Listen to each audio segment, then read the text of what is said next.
here is the Writer's Almanac for Tuesday, the 3rd of April, 2018.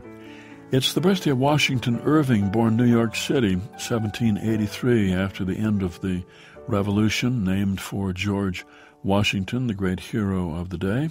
He was 19 years old when he started writing theater reviews under the pen name Jonathan Oldstyle. He wrote satires, some of them under the pen name Dietrich Knickerbocker. Came out with a book by Knickerbocker called A History of New York from the Beginning of the World to the End of the Dutch Dynasty, a satire. And in 1819 came out with a sketchbook that contained his two most famous stories, The Legend of Sleepy Hollow and Rip Van Winkle.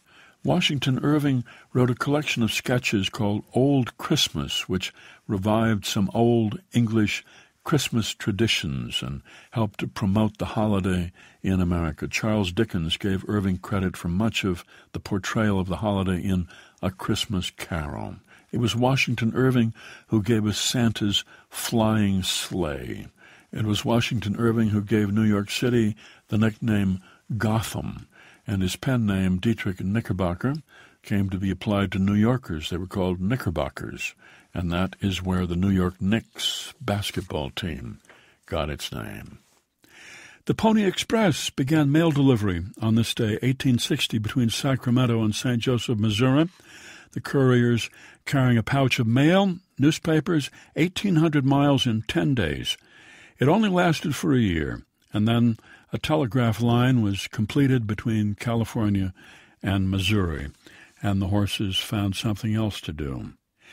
It's the birthday of the San Francisco columnist Herb Caen, born Sacramento, 1916, whose column in the San Francisco Chronicle began in 1938 when he was 22, the year after the Golden Gate Bridge opened, and he kept writing 1,000 words a day, 6 days a week, for almost 60 years. It was the longest-running column in American history. It's the birthday of a writer whose children's books have sold more than 20 million copies, Sandra Keith Boynton, born to Quaker parents in Orange, New Jersey, 1953.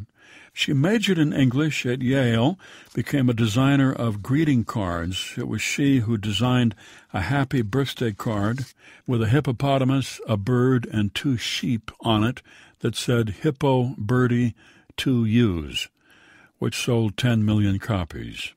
Her children's books include Hippos Go Berserk, Chocolate, The Consuming Passion, and Philadelphia Chickens. Here's a poem for today by Jane Kenyon, The Blue Bowl. Like primitives, we buried the cat with his bowl. Barehanded, we scraped sand and gravel back into the hole. They fell with a hiss and thud on his side, on his long red fur, the white feathers between his toes, and his long, not to say aquiline nose. We stood and brushed each other off. There are sorrows keener than these. Silent the rest of the day we worked, ate, stared, and slept.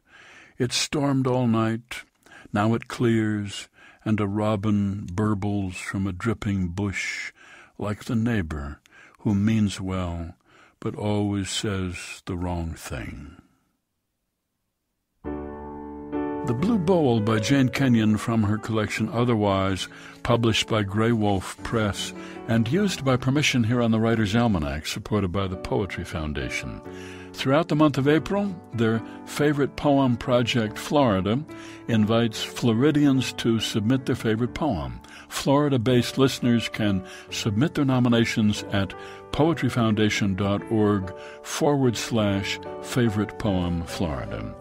And by Progressive Insurance, working to make progress for more than 75 years, and by Lumosity.com, personalized brain training developed by neuroscientists to challenge memory and problem-solving through online games. Lumosity.com. Be well, do good work, and keep in touch.